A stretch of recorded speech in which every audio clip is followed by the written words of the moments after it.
So we're going to begin strict liability from torts.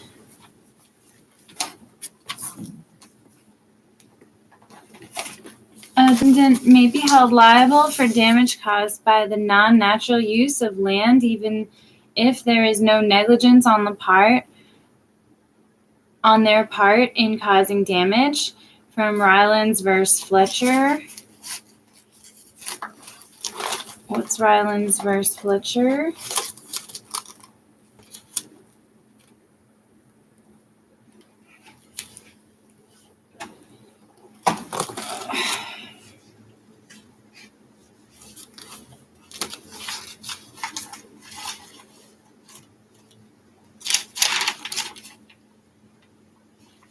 There's a lot of cases here. Rylands Fletcher. Origin of strict liability from 1865. Case number 161.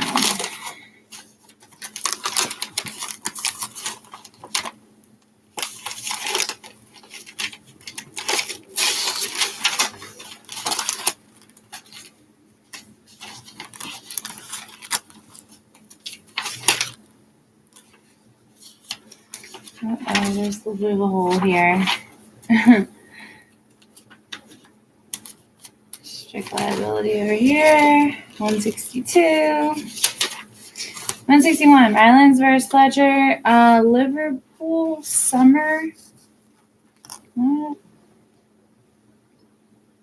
A verdict was found for the plaintiff subject to the award of arbitrator who was empowered to state a special case instead of making an award. Special case found in favor of defendant.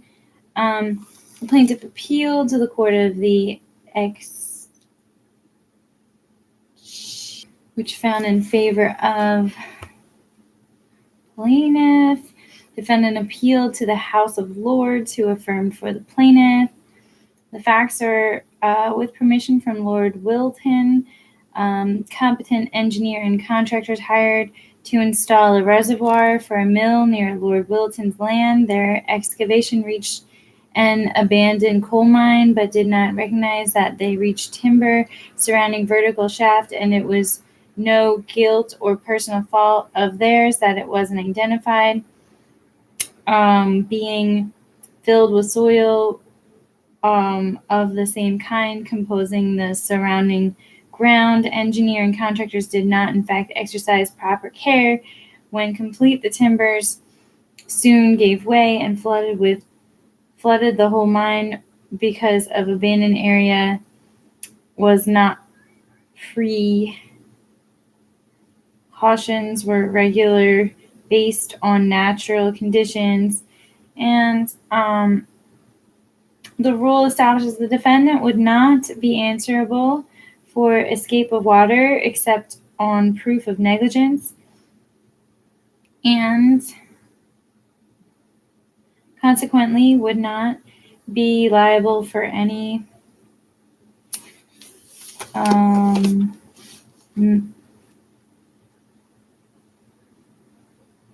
escape arising from latent defect which ordinary prudence and skill could not detect.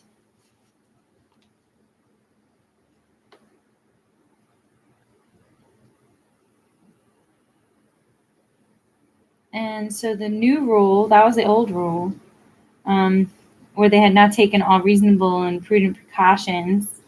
The new rule is the defendant brought onto land something dangerous and is responsible for all consequences of the escape.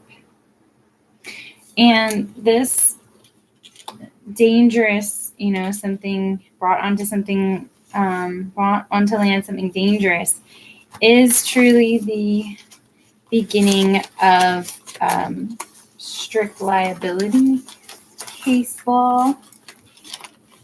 So I'm going to mark this page, and we're going to go on. Oh my God, I just lost this page. Okay.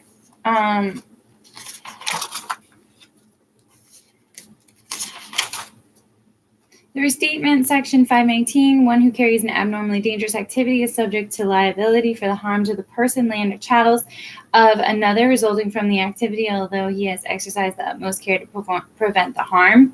Factors of whether an activity is abnormally dangerous is Miller v. Civil Constructors, Inc. Existence of a high degree of risk of some harm to the person, land, or child with others. Likelihood that the harm that results from it will be great. Inability to eliminate the risk by exercise of reasonable care. Extent to which the activity is not a matter of common usage. Inappropriateness of the activity to the place where it is carried on. And extent to which its value to the community is outweighed by its dangerous attributes. So, again, those factors for abnormally dangerous that come from Miller versus Civil Constructors are like sixfold. There's the existence of a high degree of risk to person, land, chattel. The likelihood that harm will be great. Inability to eliminate the risk by exercise of reasonable care. Extent to which activity is not a matter of common usage. And appropriateness of the activity of the place where it's carried on. And the extent to the value of the community outweighed by the dangerous attributes. The case for these factors is Miller versus Civil Constructors, which is probably case number 162 after the case I just read. I want to believe, but we'll see. Yep, it's here. So in this case, the plaintiff injured by a stray bullet, which ricocheted from a firearm practice at a gravel pit, and the plaintiff fell from truck. So the firearm practice, I feel like it was across the street too. And so they're analyzing this. They got the factors to analyze whether this is not an ultra dangerous, hazardous, abnormally dangerous activity. That was the whole thing, I think, is that it was not. Okay. So, next page.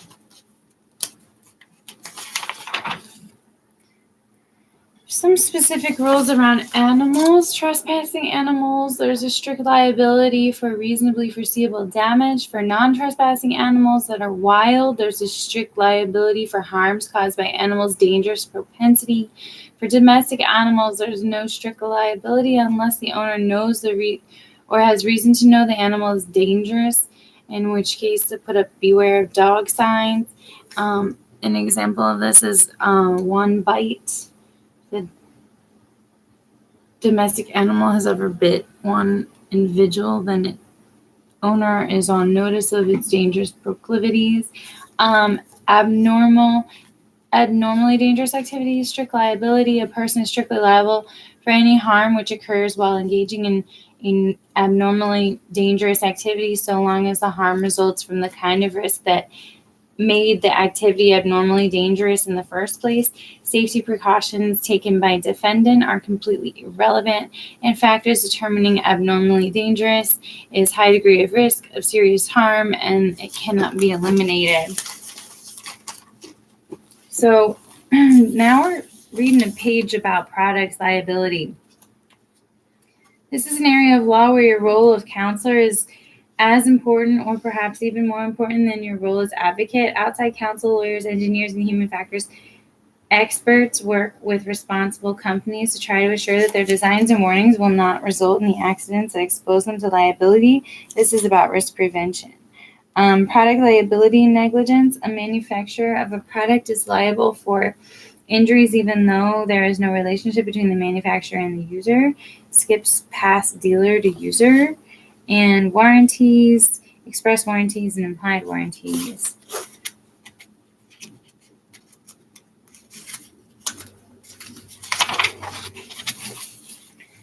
Oh, and then we're back to strict liability limitations. I probably should have read this before.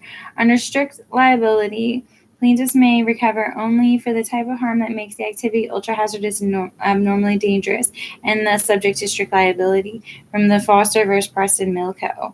And in that case,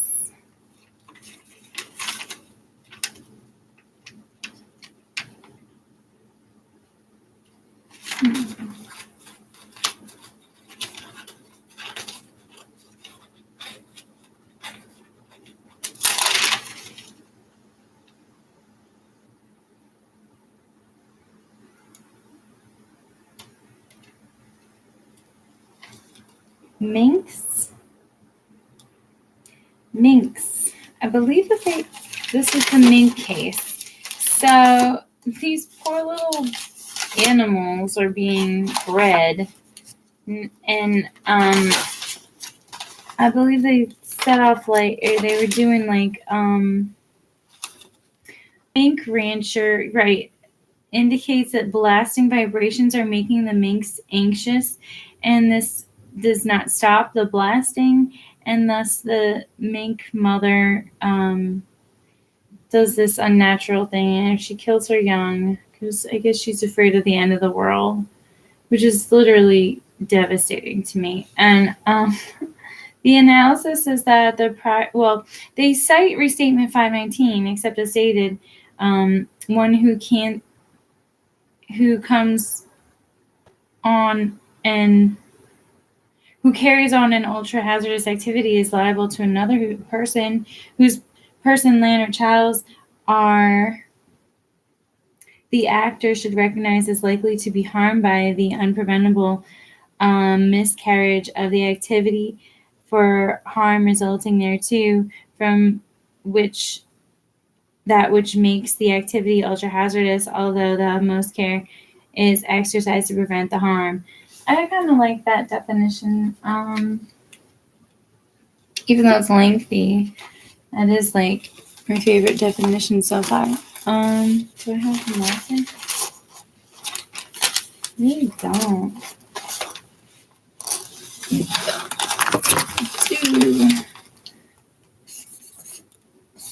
So that's a definition. Proximate cause limits damage to that which is foreseeable, and defendant duty is to ensure safety extends only to certain consequences, not harm incident to plaintiff, extraordinary and unusual use of the land. So they reversed the judgment in which I think the plaintiff had received an award because the plaintiff put the blasters on notice, so there actually was foreseeability. So that was a sad case. Let's look here at the rest of what is being said about strict liability limitations. Reading that again, under strict liability, plaintiffs may recover only for the type of harm that makes the activity ultra hazardous and abnormally dangerous, and thus subject to the strict liability. So the vibrations of the blasting causing these animals to react is probably not the reason and this is probably why they reversed the recovery for the plaintiff, is that that's not what makes blasting ultra hazardous. What makes blasting ultra hazardous is the possibility that nearby property is damaged by falling rock. Not that vibrations are going to have this unnatural effect on animals. So it's not going to subject the blasters to strict liability. No recovery for strict liability if the harm was caused by an unforeseeable event. So strict liability does not apply to situations where the defendant could not have anticipated the risk to which the plaintiff was exposed. Golden versus Armory is that case. And in Golden versus Armory,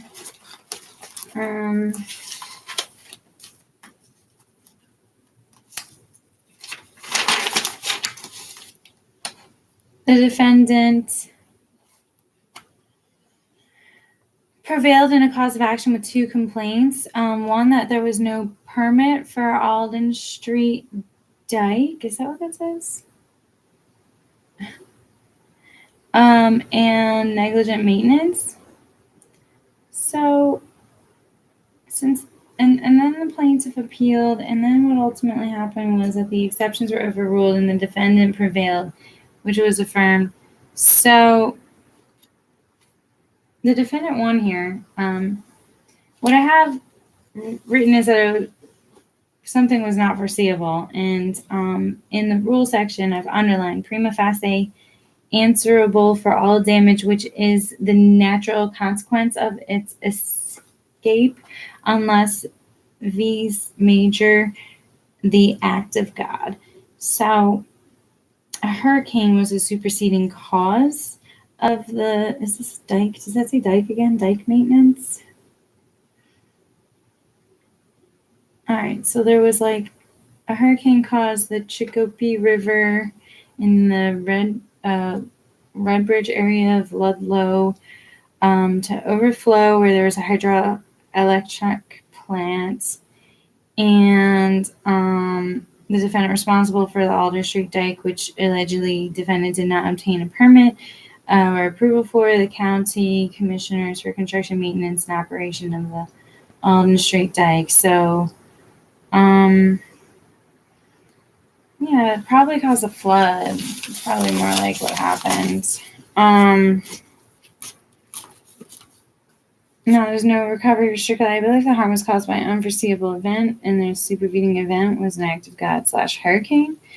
Contributory negligence is not a defense to strict liability in some jurisdictions, Sandy versus Bushy. However, assumption of the risk can be a defense in the same jurisdiction so long as it was voluntary and knowing assumption of the risk.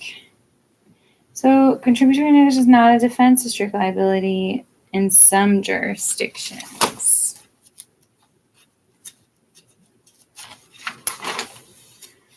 In the Sandy versus Bushy case, can contributory negligence stand as a defense to strict liability? These are for injuries sustained by being kicked by a defendant's horse on defendant's pasture. He was allowing his colt to pasture on the defendant's pasture, and it was an attack because the horse came in threatening manner to area where the plaintiff picked to feed his colt away from the other animals, and the owners of domestic animals are not answerable for the injury done by animal where an animal has a right to be unless the owner knows of its vicious nature. So if negligence is not required, contributory negligence is not considered as a defense. In this jurisdiction at time of the cause of action, something more than negligence and want of due care is required. So there's no assumption of risk because he didn't see the horse coming, and it was affirmed for the plaintiff. So I think that's a case in an odd jurisdiction, perhaps. As assumption of the risk, I believe, and / contributory negligence would be a defense to at least negligence, but strict liability is a topic. Thus, it might be treated differently in some jurisdictions. I just can't see that being the majority. But, I mean, again, if the horse was where it was allowed to be, the owner is not responsible for what it does where it's allowed to be unless he knows of a vicious nature. The other thing is the owner of the land is not responsible for unknown trespassers either, so that's probably another factor. So we turn back to product liability. Sorry for the segue. Sometimes product liability involves strict product liability, and California adopts strict liability for defective products due to its view that negligence and breach of warranty are not adequate causes of action to compensate a plaintiff in the cause of action based on harm caused by a product, from Greenman versus Uber Power Products. And the restatement 2nd of Torts, Section 402A, special liability of seller of products or physical harm to user or consumer. One who sells any product in a defective condition unreasonably dangerous to the user or consumer of his property is subject to liability for physical harm thereby caused to the ultimate user or consumer or to his property if A, the seller is engaged in the business of selling such a product, and B, it is expected to and does reach the user or consumer without substantial change in the condition in which it is sold, and 2, the rule stated in subsection 1 applies, though A, the seller has exercised all possible care in the preparation and sale of his products, and B, the user or consumer has not bought the product from or entered into any contractual relation with the seller. I am a bit concerned that I don't know how to use this law, Greenman versus U of Power, because I'm not being tested on California tort at all. Not on the written, not on the MBE. So I don't know if I want to really hold California special treatment out as something that could potentially confuse me. But in this California case, what's involved? Shopsmith combined saw, drill, and woodlath was a Christmas gift from his wife in 1955. In 1957, he bought attachments using the woodlath several times without difficulty before it flew out and struck him in the head, causing injury. That's so terrible. And it had inadequate screws held together. Blah, blah, blah. But what was the outcome? No authority, but it's unfair because public policy, the manufacturer is in the best position to ensure the product. So, ignore express warranty and contract law in favor of implied warranty. That product will perform safely. That's kind of where they landed. So they affirmed the judgment for the plaintiff.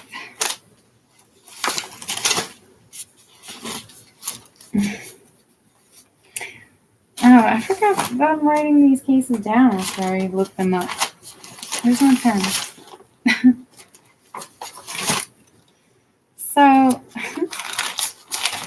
seriously, it's like so hard kicking the pen around.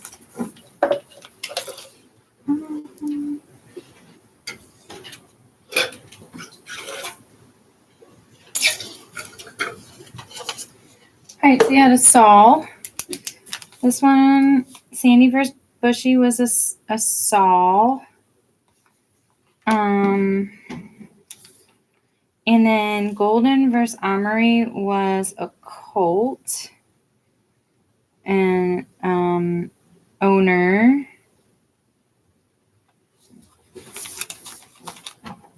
Attack on defendant's property by defendant's horse equaled defendant liability. And then this Foster versus Preston Mill, this was the minx. The blasting vibrations from blasting effect on the minx.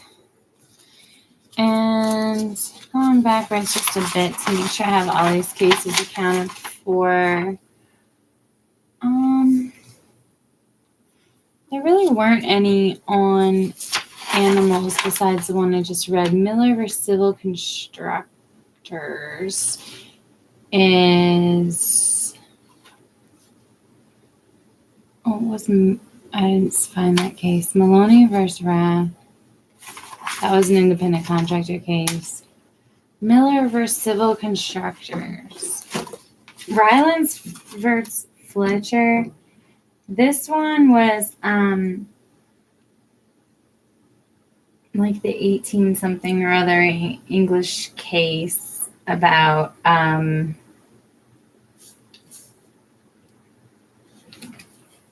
the mine, hit a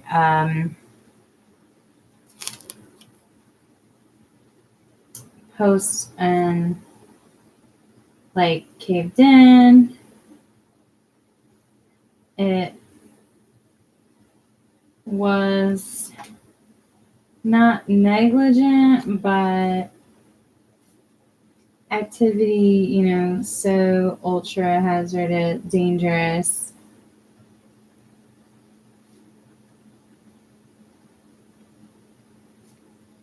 To give rise to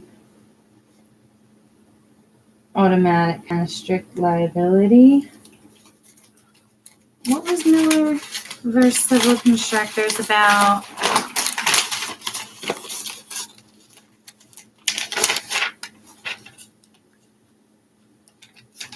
Oh, God. Agreement versus youth. Sandra.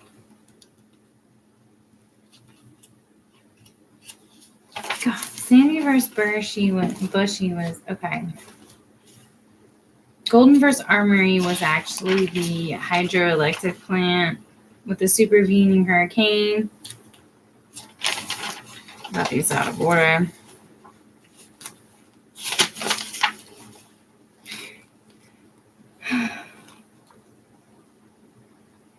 This one's a stray bullet case. Okay. So Miller versus Civil Constructors, this is the stray bullet at like a gravel pit. And going back to the earlier case citations for the Sminx one was right, but the Colt owner one was Sandy versus Bushy. And Golden versus Armory, oh my God, I forgot it again.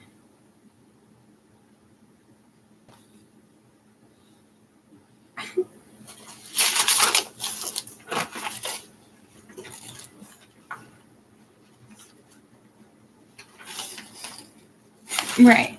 That's a supervening hurricane.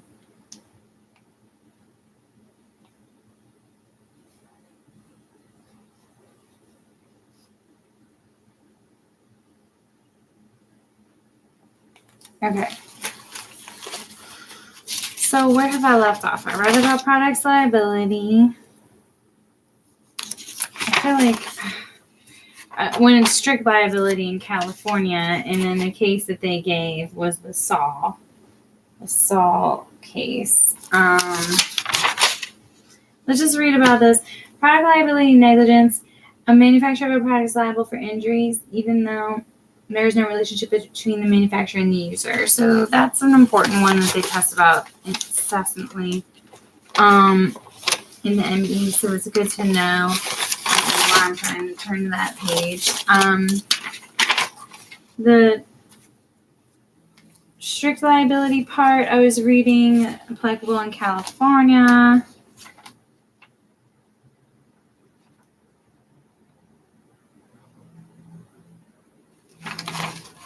Maybe that's why I've been confused this whole time.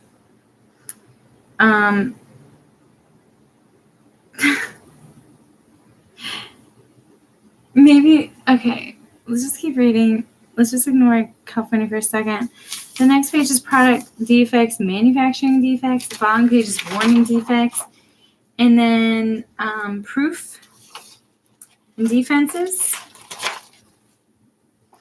All right, so let's get through this. A seller of a product will be strictly liable for products in a defective condition, unreasonably dangerous to the user or consumer that cause physical harm, and that's from Ricks versus General Motors.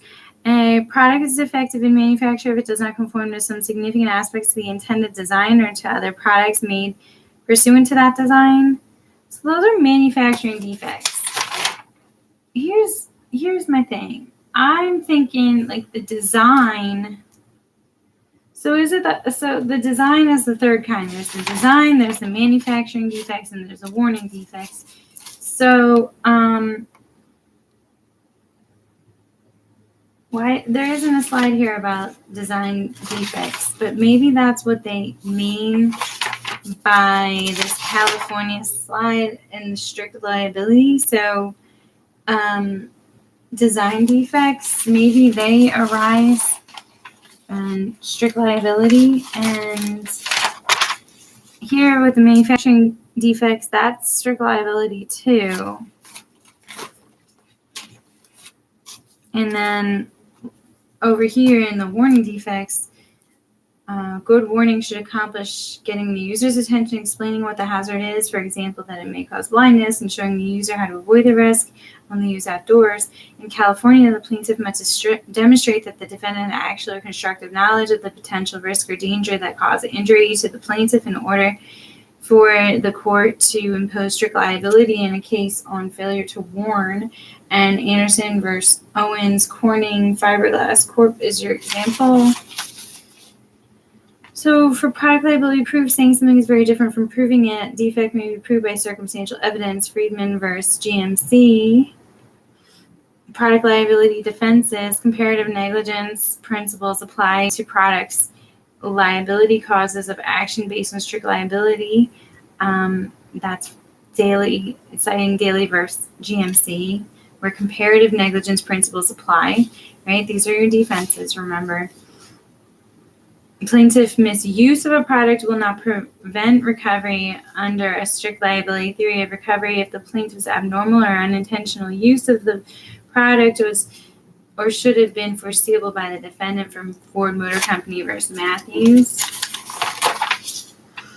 And that's the last thing in product liability before nuisance. So I'm just going to go over these cases real quick, see if there's some more interesting information in the cases. So we talked about Ricks versus GMC. The plaintiff was rear-ended by a truck with a 2-ton chassis cab with one brake tube. There's problems with the brake tube from the assembly line, so this is probably a manufacturing defect. The rule per the jury instructions number 10, directly from the restatement 402A, defines the seller as engaged in the business of selling such a product that reached the consumer with a substantial change in condition. Seller exercise all possible care, not relevant in strict liability, and the plaintiff need not be a party to contract for sale of the product. So jury instruction number 11, 3 elements of strict liability is that the defendant manufactured the product and sold the product in a defective condition and reasonably dangerous. The product reached the consumer without substantial change in condition, and at the time it was sold in a defective condition in product proximately caused injury to the plaintiff. So they were correct in their administration of the jury instructions. And you then see the 3 elements here: strict liability, manufacturing defects. And I think I might just read them again and write them down because I don't believe they're on here. Right? Here's the manufacturing page. So Rick's General Motors, there was like brakes on, truck chassis manufacturing defects. And so C, which are all really good stuff, manufacturing products sold in defective condition, unreasonably dangerous. So the defendant manufactured products, sold products in defective condition,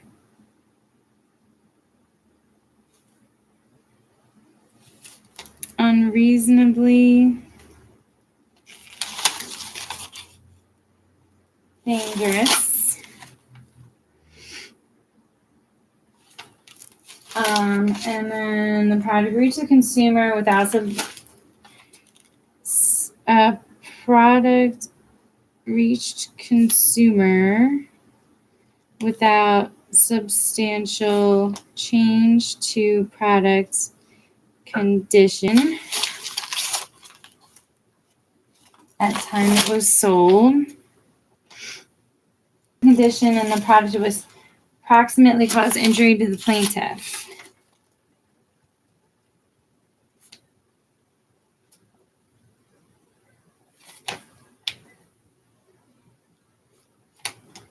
Caused what? Injury to the plaintiff. So that's why we read these cases. What else? The next case is Prentice versus Yale Manufacturing. That one wasn't cited. No, neither was O'Brien versus Muskin Court.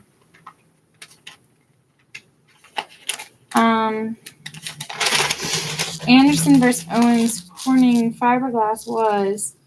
And so what's the rule? From the preceding, a manufacturer is strictly liable in tort when an article he places in the market knowing that it is to be used without inspection for defects, to have a defect that causes injury to a human being, acknowledges manufacturing not absolutely liable, example, insurer of product in, but injuries should be borne by him. Policy confliction. Injuries from the defective product should be borne by him. So that comes from the precedent that there's strict liability in tort when he placed that product in the market. But here you had an electrician on a shipyard get asbestos from install and removal of the products, and he developed the lung ailments and asbestos and filing suit in 1984 for design defect, failure to warn premise, and so the context was that the Supreme Court allowed knowledge to be admissible and reversed and remanded to the trial court, affirming the appeal court, which at the appeal court the plaintiff accepted to the knowledge component admissibility of knowledge in strict liability cause of action, because really the issue at the trial court was admitting the knowledge component. So what we're talking about is asbestos was a known risk that wasn't part that the victim or the electrician wasn't notified of.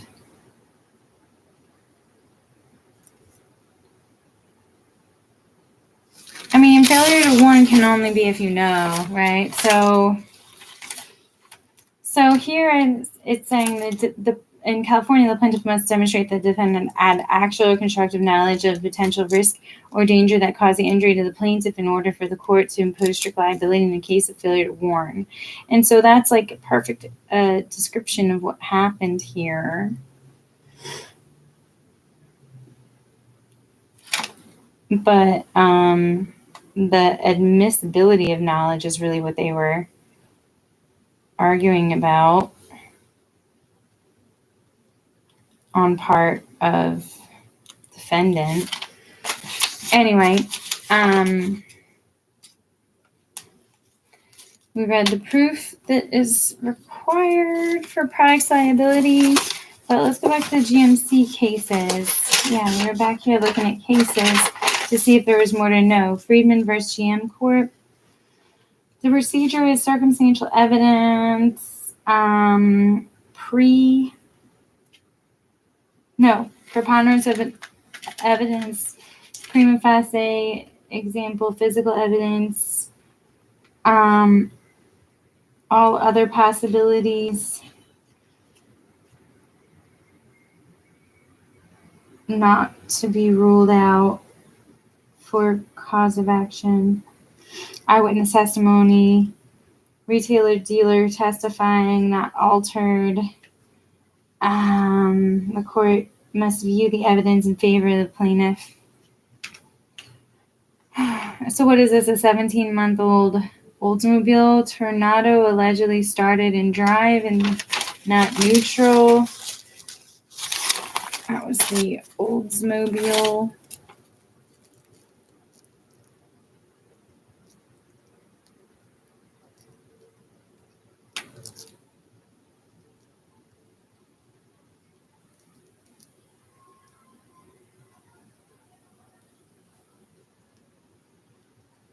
All right.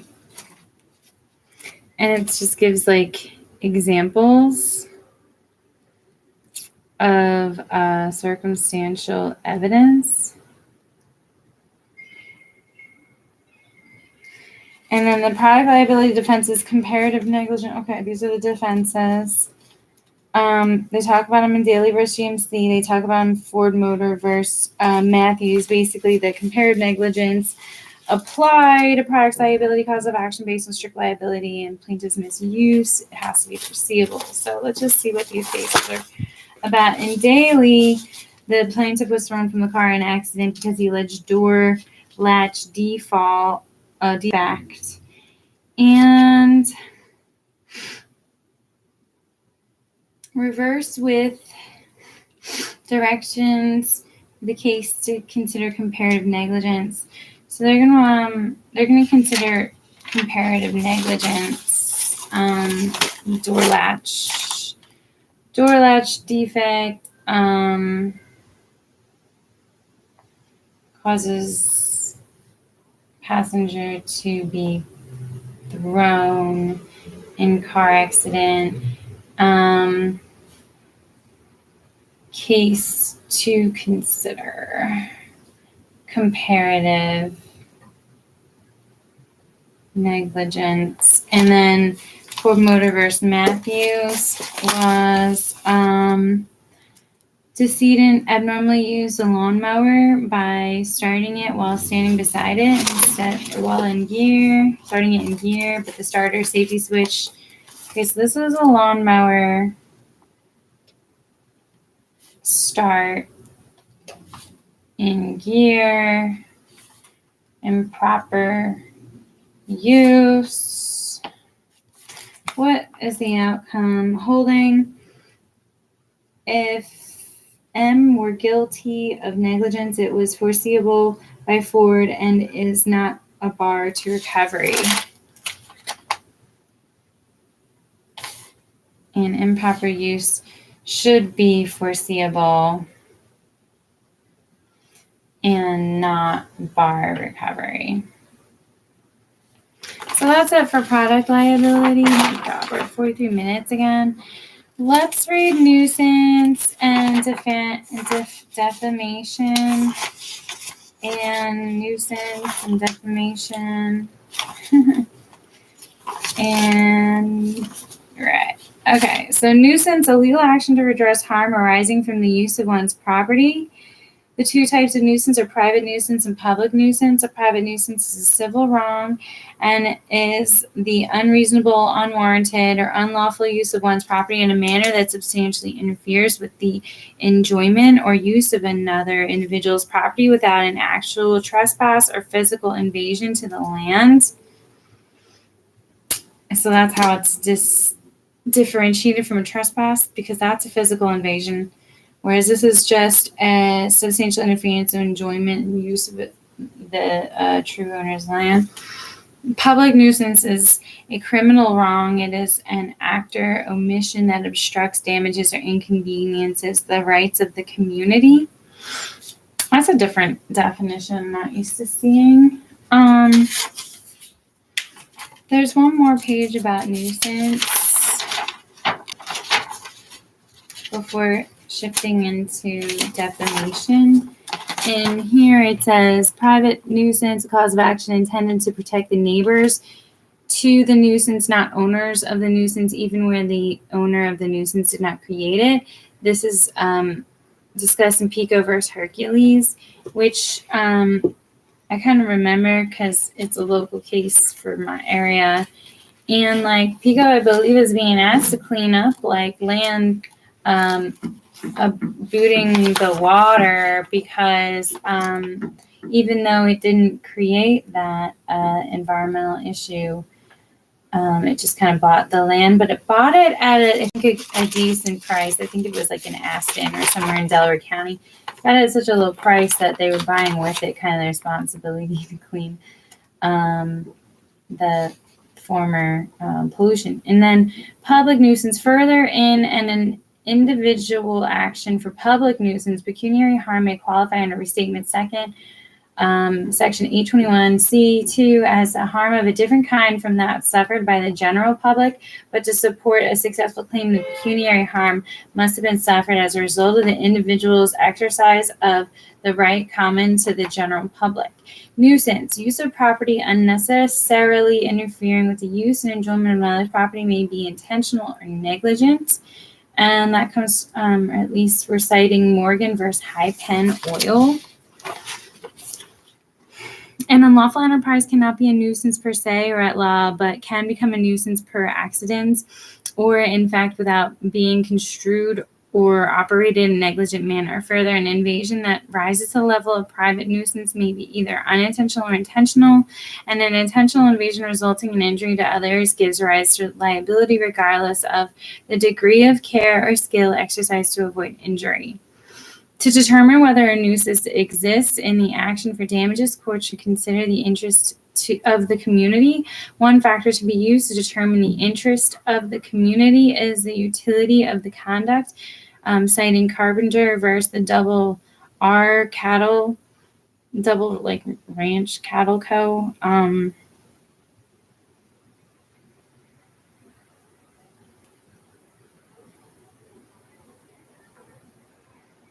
I can kind of remember all the cattle cases. They like come to the nuisance, and then the nuisance has to move in the interest of the community. Equitable power of the court. Where there is a large disparity between the harm caused by the nuisance and the economic effect of the injunction to abate the nuisance, and where the nuisance is permanent and unabatable, the court has equitable power to substitute permanent damages for both past and future harm in place of an injunction. Citing Boomer versus Atlantic Cement Co. in Albany, New York, this was a case where at the time it was decided there was really no scientific way to abate the particulates brought into the air by the cement company to the neighborhood. So they were able to, in the interest of the economic interest of the nearby community, not to shut down or relocate the plant, but to just pay the neighbors for the loss of the value of their land as a result of this, the creation of pollution that they had no way to abate at the time. So they were given the ability to buy a license really to continue the nuisance. And that was a new way to handle injunctive actions. And so so it comes up in like three other areas of law. A residential landowner comes to nuisance may not have relief if he knowingly came into the neighborhood reserved for industrial agricultural endeavors, even if he is damaged thereby. But where the public interest was at stake, an injunction may be issued conditional on the plaintiff paying the costs of abatement. So this is the Spur Industries versus Del Webb development, and this is the one where the cattle ranch was forced to move. That's right. And somewhere in a state far, far away. Nature of defamatory communication. The words must tend to expose the plaintiff to distrust, hatred, contempt, ridicule, or bologoy. See Bell vs. Orlando Daily Newspaper. It is not the hurtfulness of the words, but the effect of the words on the person's ability through reputation to engage in normal social intercourse. Whether the meaning of the statement is libelous is not whether right-thinking or the majority of people view the statement as libelous, but whether some people find it to be libelous, even if that group is the wrong-thinking or minority group. Grant vs. Reader's Digest Association. It is sufficient to show that the plaintiff's reputation would suffer before wrong-thinking people. Affirmative defense publication is true. That's an affirmative defense. In order to support a defense of truth, it is necessary to prove merely that the statement was substantially true. Specific changes, however, cannot be proven as truth merely by showing the plaintiff's general bad character. Killian vs. Doubleday and Co. To state a claim of liability, the plaintiff must plead that the statement refers to some ascertained or ascertainable person. Neiman Marcus vs. Late. I know this case because they just referred to like models, and maybe there were like 7, so you could kind of determine who it was that they were talking about. But it was a small class. So statements about a class must have some particular circumstances which point to the plaintiff as the person defamed. And for a cause of action for libel, plaintiff must show that the reasonable person who read the publication would identify it as a statement about the plaintiff. Bindrum versus Mitchell.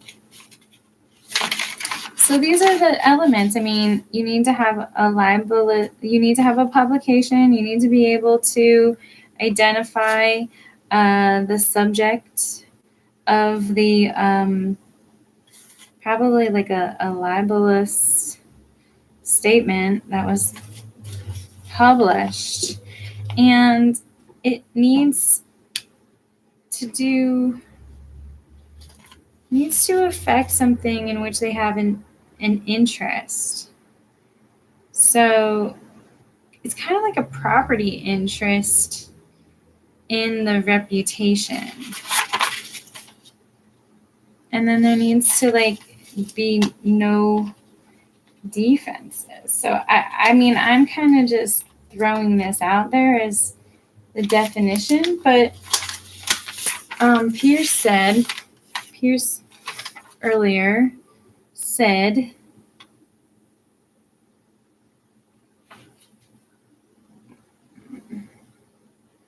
a few things, and I was going to get to what Pierce said later, but I didn't really write down what he said about defamation. He did say for nuisance, it interferes with the use and enjoyment of real property, whereas trespass interferes with the plaintiff's possession. In the area of defamation, malice is required if it's a public figure, and malice is established by either actual knowledge of the falsity or a reckless indifference for the truth. There's 2 ways to establish that malice.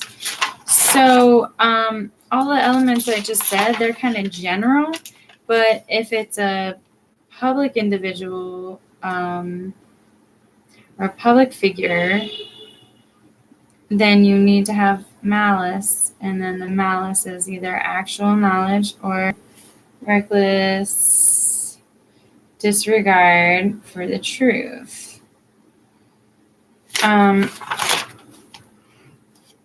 Here's the components. A defamatory statement about the claimant which was published and which has caused or is likely to cause serious harm to the claimant's reputation. There's 2 types, libel and slander. Libel refers to the permanent defamatory statement, such as that which is written, broadcast, or otherwise performed. Slander is a defamatory statement which is non-permanent. The key example is spoken word. Gestures can also substitute slander since they are a form of non-permanent communication. What is publication? It's the communication of defamatory words to someone other than the person defamed. Economopolis versus A.G. Pollard Co. In order for there to be a depublication of slanderous statement, the words must be spoken in the presence of others, and they must be understood. So this is slander, right? What is slander again? Statement, which is non-permanent, spoken word, gesture. Remember, it is not the hurt caused to the plaintiff of the false accusation, but rather how others will view them. Without an understandable communication of the accusation, the third party's, the plaintiff's reputation cannot suffer harm. So you need to have harm. Now, private plaintiffs, defamation. I have here negligence. One, negligence. A media source that publishes defamatory falsehoods about an individual who is neither a public official nor a public figure may be held to a lower standard that the New York Times or Sullivan standard of actual malice. Then that standard. This states ... may define for themselves the appropriate standard of liability for a publisher of defamatory falsehoods injurious to a private individual, from Gertz versus Robert Welch. And I think that's the politician person in Chicago, but if not, I think that's right. States may...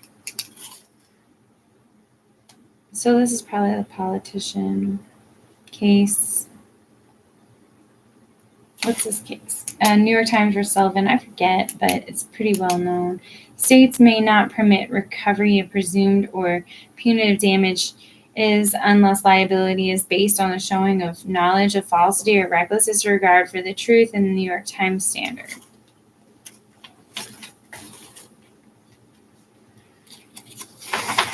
So that's it as it relates to private individuals. It's a higher standard. If we're talking public officials, the U.S. Constitution prohibits public officials from recovering damages for a defamatory falsehood relating to their official conduct unless they can prove the statement was with actual malice, which is New York Times versus Sullivan. Actual malice is when the speaker had knowledge that the statement is false or acts with a reckless disregard to whether it is false or not. Standard of malice: did the speaker, in fact, entertain serious doubts as to the truth of the publication? St. Emmett versus Thompson. Publication with such doubts shows reckless disregard for the truth or falsity and demonstrates malice. Publisher cannot rely solely on his belief that the statements are true. The finder of fact must determine whether the publication was indeed made in good faith. In an action against a public figure, it is sufficient to establish an extreme departure from professional standards. Proof must be clear and convincing evidence of actual malice. Hart-Hanks Com v. versus Connington, and a failure to investigate will alone not support a finding of actual malice, but purposeful avoidance of the truth may. Court must investigate independent discretion to ensure compliance with constitutional standard. So the privileges, defamation privileges as absolute or conditional or qualified privilege. So absolute: individuals in certain roles are protected from defamation claims. This takes two forms. The first being absolute privilege. This is enjoyed by parliamentarians as per the Bill of Rights 1668 and members of the judiciary as per the Defamation Act of 1996. And then qualified and conditional. And the second is qualified privilege from the 1996 Act that covers situations in which an individual is obliged morally and statutorily to communicate information. Whilst an inaccurate reference can be damaging, it will not give rise to defamation claim here. The exception is if a reference is made maliciously.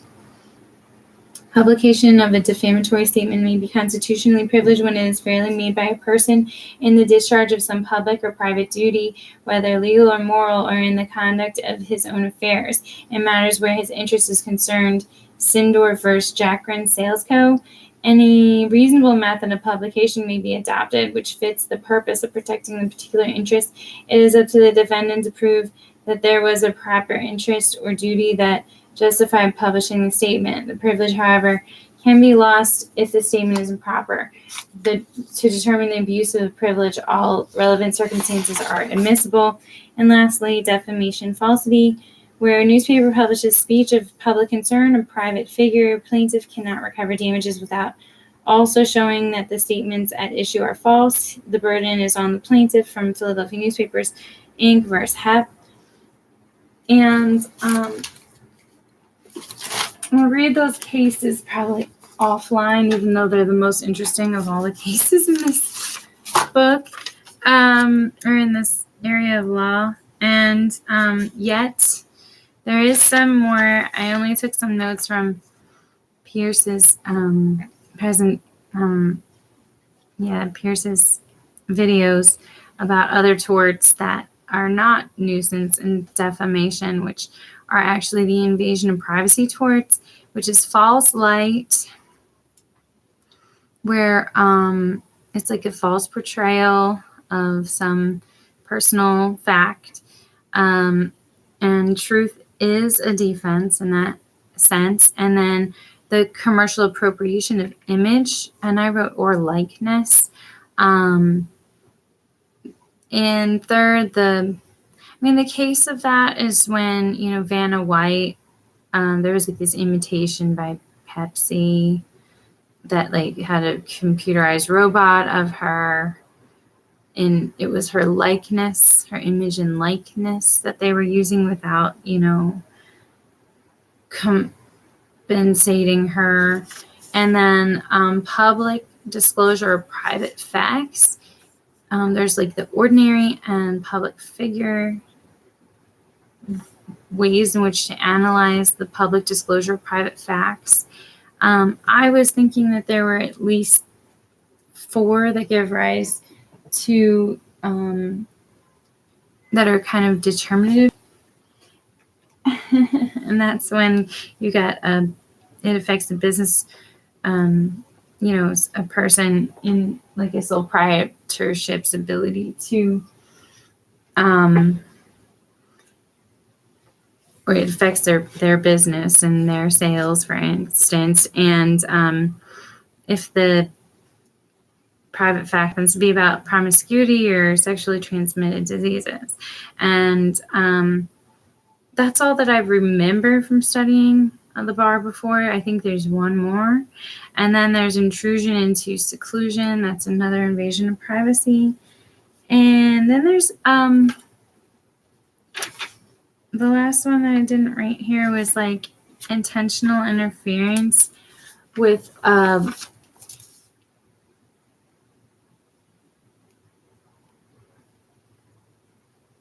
going to say like a business contract.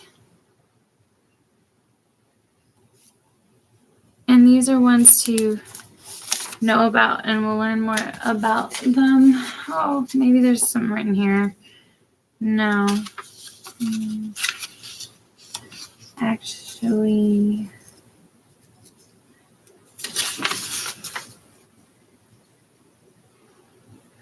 he spoke of malicious prosecution and abuse of process, and then went into damages, saying they can only be of 2 types, compensatory or punitive.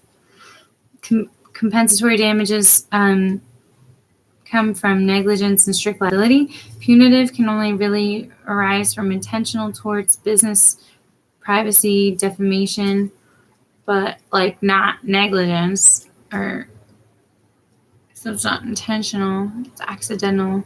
Restitution is the other type of damages.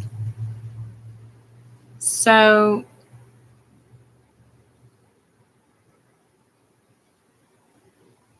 I didn't write anything down next to that, but it's from another perspective, like not from the victim's perspective.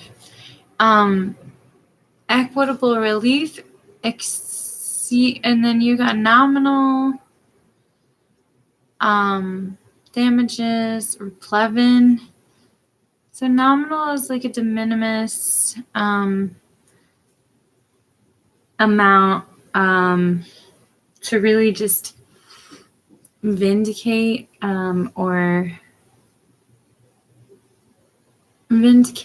like the victim, or to recognize their rights. You need to plead something exceeding nominal damages for trespass to chattel or negligent infliction of emotional distress. Replevin was a recovery that he brought up interesting, that he said it was a pre-trial remedy where the court orders a party to turn over the chattel or personal property, physical property subject to the dispute to the other party. Ejectment is not unlawful detainer. It's like of a trespasser. And then quasi-contract, constructive trust, and equitable liens he brought up, but I wasn't quite sure why. And then equitable relief, the elements there is that there needs to be an inadequate legal remedy, property interest, feasibility of enforcement, and balancing the hardship among the parties, and cannot be negated by the defenses of laches, unclean hands, or the First Amendment. So I wrote down all that. I also wrote down from earlier topics, the collateral source rule, I believe, means that it's inadmissible to talk about like insurance, like it's like a source of recovery for the victim that isn't admissible in court, because it's not, you don't want that to like pollute the jury's decision. Other reasons, other public policy reasons, there's contributory fault and comparative fault. Just wanted to write them down so I remember the terminology. The last clear chance, it sounds like that is more so related to contributory fault when I was like looking at the cases that it came from. And then misrepresentation of material fact. And the components for that obviously is a misrepresentation, that it's material, that a scienter, that knowing that it's false, and intention for the misrepresentation, false statement to cause justifiable reliance by the audience and cause damages. And I wrote intentional interference with the contract. That would have to be an existing contract that the interferer was aware of and had the intention to interfere with. So all of that is what I'm gonna conclude with. Torts, all in one day, all in one shot. I'm gonna go back to these like fun cases, but I'm not gonna go crazy. But I guess while we're here is the best time as ever to talk about defamation.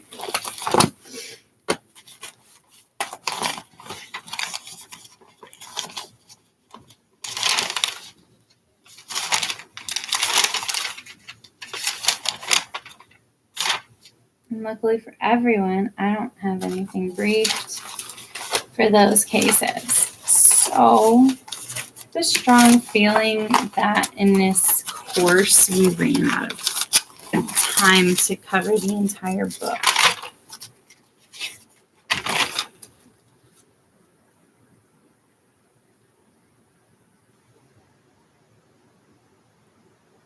Yeah.